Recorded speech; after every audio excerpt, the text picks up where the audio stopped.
What's up, fam? It's your boy Big Matt from NC checking in.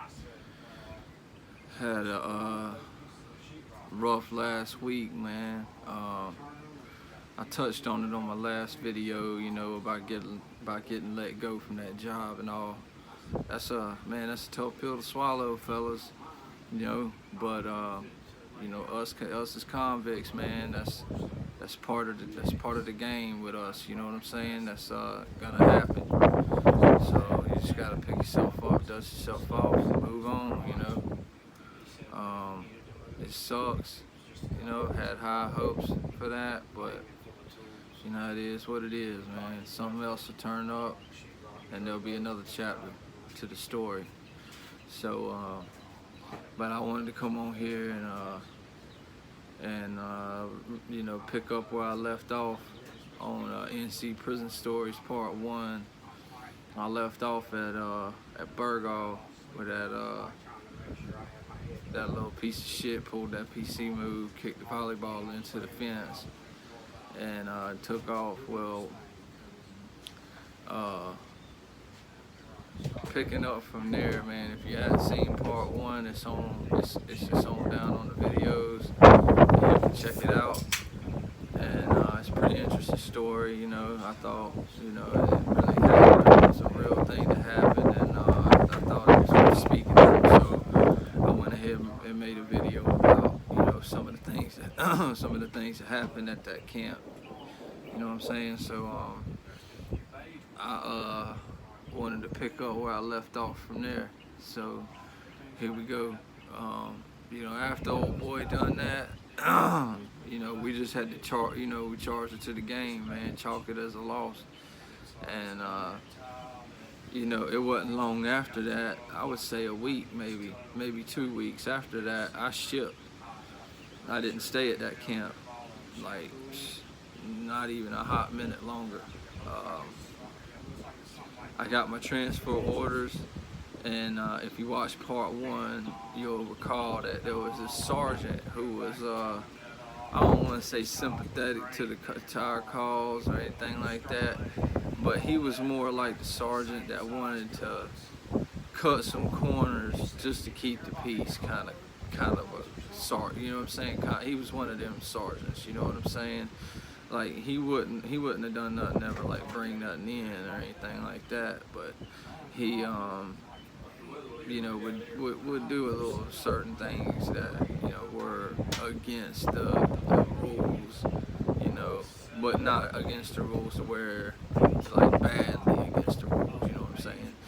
So anyway, I found he come up to me and told me I was transferring. Whenever you're in the NCDOC, they don't tell you when you're transferring. They don't tell you when. They don't tell you where you're going. They don't tell you nothing. And it's a security thing. It's so people don't try to break somebody out while they're on the road. Like, I don't think I've ever heard of that happening before, but I'm sure it has been tried, but I've never seen it or heard it. So, but anyway, that's how they do it. But anyway, he kind of broke that little bit of a rule there, and he told me, I was transferring. He didn't tell me where I was going, but he did tell me I was on the transfer list for the next transport, which I think it was back then they transported on Tuesdays and Thursdays. So I think this was a Thursday, if I'm not mistaken. Now back then, man, there was a few prisons in the state, man, that you really didn't want to go to. I would say put at the top of the list. You don't want to go to Pasquotank, man. You don't want to go there. That's a rough ass camp, man. The guards are the worst. I mean, and it's real violent. It's a real hard place to do your time at. So you don't want to get sent there. And then there's a couple other camps that got that reputation too. That being Scotland, Alexandria, and Tabor Correctional Institution. Now, anyone that's watched any of my videos knows which one of those I got sent to. Alright? So, nevertheless, they wake you up at 3 o'clock in the morning, get all your shit together, search you, do all that, get you ready for the bus. They shackle you, they handcuff you, shackle you, handcuff you around the waist, and then the chain goes down to your legs, and then they handcuff your ankles. And you duck walk. We call it the duck walk. You're duck walking. You know what I'm saying? And so you don't find out where you're going until you get up to R&R, receiving and release. And when you get up there, they take your property that you're taking with you after they've searched it and everything, and they put it in a clear trash bag, and they write on the tag on it where you're going. And that's when you find out what prison you're going to. And of course, mine said Tabor Correctional Institution. So I'm like, oh hell, here we go. So we get, we on the bus damn near all day. For y'all that don't know, Burgaw is close to the coast down here in southeastern North Carolina. Well, Tabor City, if you were to drive from Burgaw to Tabor City, it might take you an hour and a half. But that's not how they do transport in North Carolina. In North Carolina, they take you all the way to the other side, no matter where you're going from. You can be coming from Burgaw, where I'm at by the coast. They take y'all from there all the way to the other side of Winston-Salem to a place we call the Bullpen. Now the Bullpen, it's just like this big open area with like, I don't even know how to describe it, man. I got some pictures, man. I'll put a picture up and let y'all see some old pictures. I couldn't find but a couple of them and let y'all see what it looks like. But anyway, it's where they sardine pack fucking inmates that are being transferred from all over the state. The buses that leave their prisons, every one of those buses goes all the way up there to that bullpen, and then there's these loudspeakers overhead that call your name out to get on the bus that's going to where you're going to. And so, I'm in Browns, I'm not in Greens. The majority of inmates in this state are minimum custody inmates, probably, I would think, from what I've seen. There's in the Bullpen, they had 4 cages, and by the end of the last bus getting unloaded into the cages, all 4 of the cages was so full it was standing only, shoulder to shoulder. Now that they have to keep the green clothes and the brown clothes separate, right? Because we're different security levels. So I was on the brown clothes side. Now on the brown clothes side, we had plenty of room, and excuse.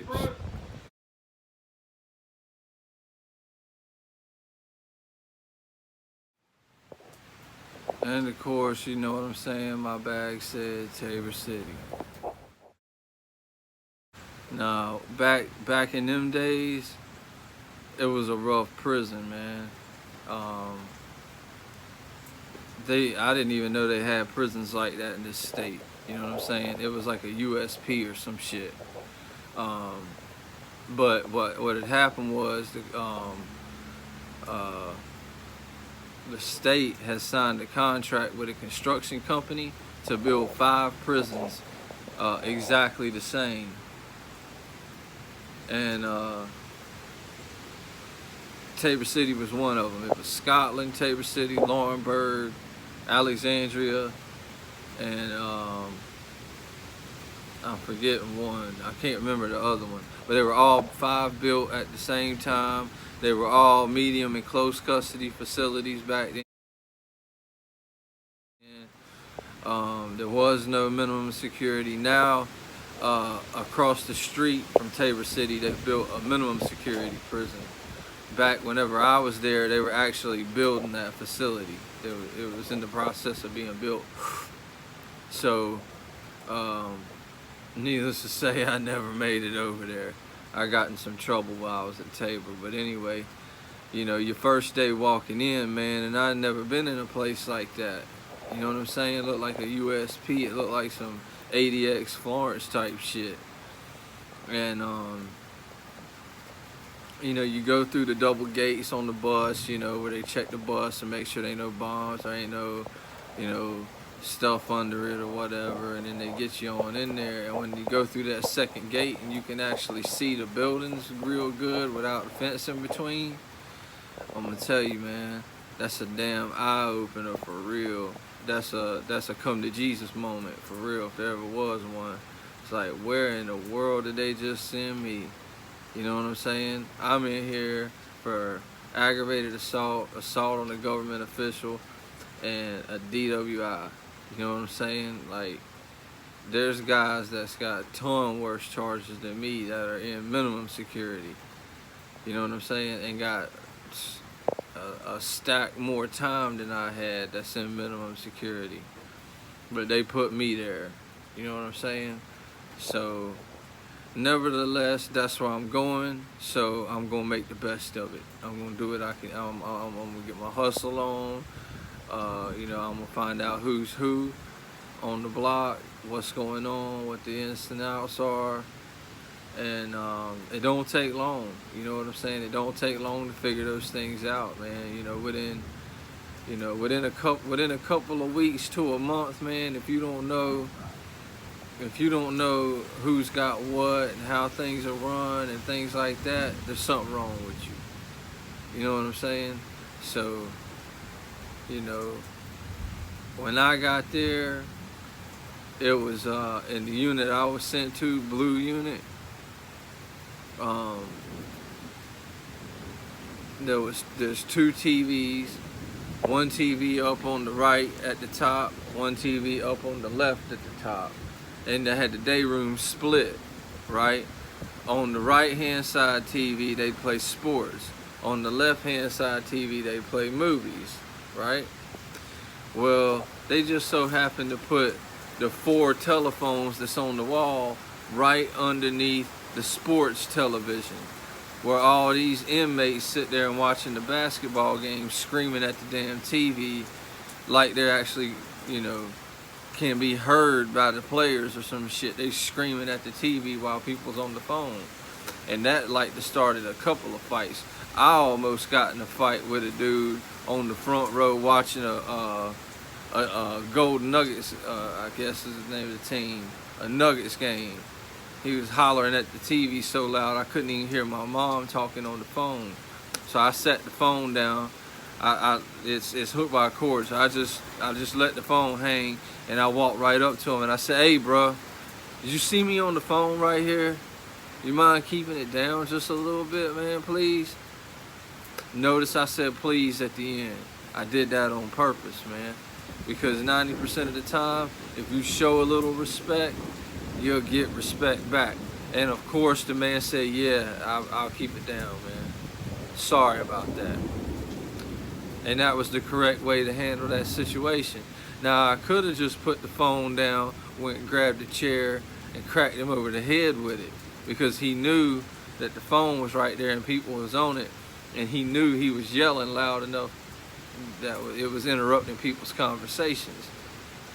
But, you know, I was a little bit older and, you know, didn't feel like, you know, I was disrespected to the point to where it needed to go that far. So I didn't take it that far. You know what I'm saying? I didn't take it that far.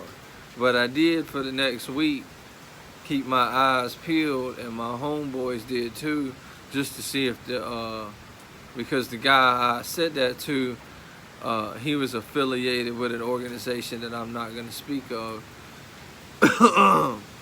just to see if he tried to take that as weakness. He didn't. Everything turned out okay. No fights broke. Everything was fine.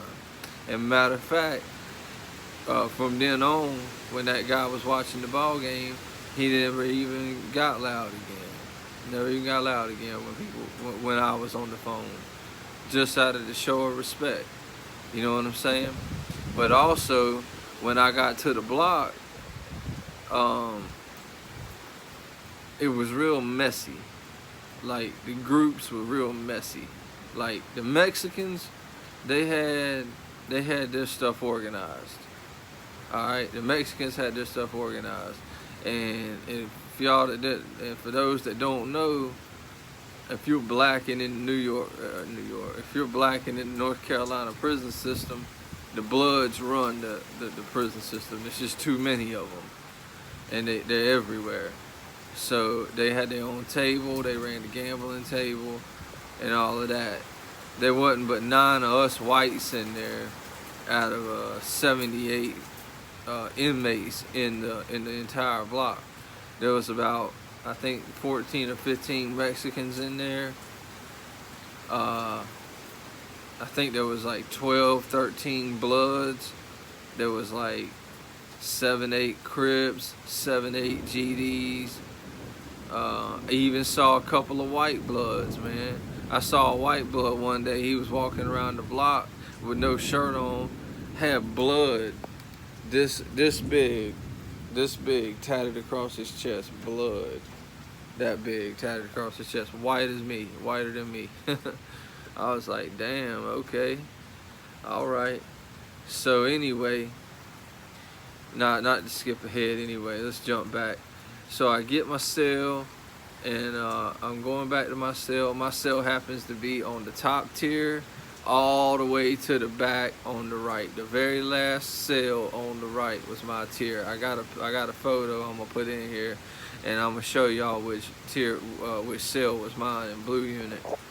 And Celly ended up being, you know what I'm saying, he ended up being a cool dude. We ended up getting along good. He had one of the best jobs in the joint. His job was to be a porter for the hole. So every day and every night we was moving stuff back and forth to the hole and back. You know what I'm saying? Whether it be kites, tobacco, chips, honey buns, whatever was, you know, whatever. My celly was the one to take it back there. So so he had a pretty solid job, man. Good hustle going on. Me, I didn't have a job. This is a 1,700 man camp, right? There ain't but 300 jobs on the whole place, including the kitchen and the laundry room. So they did have classes though. You know what I'm saying? Classes you could take. So I enrolled in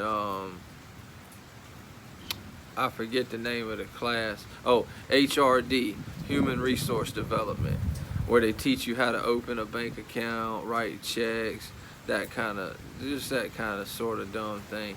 Really, it was to get out of the cell block.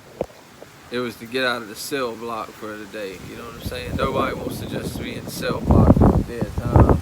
You want to pick something just so you can get out and do something. You know what I'm saying? So anyway, I get settled in, meet my celly, we get to chopping it up. He's cool. We decide we're gonna sell together, no problem. The next day comes around, I'm learning the ropes. Find out that there's 3 yard calls every day.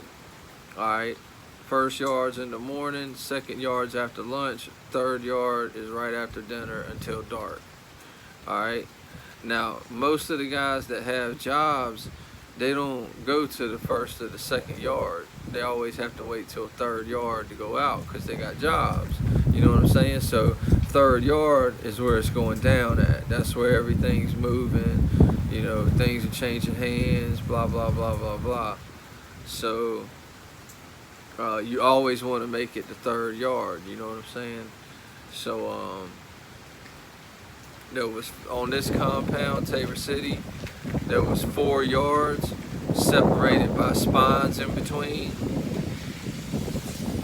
Hold up, I gotta go.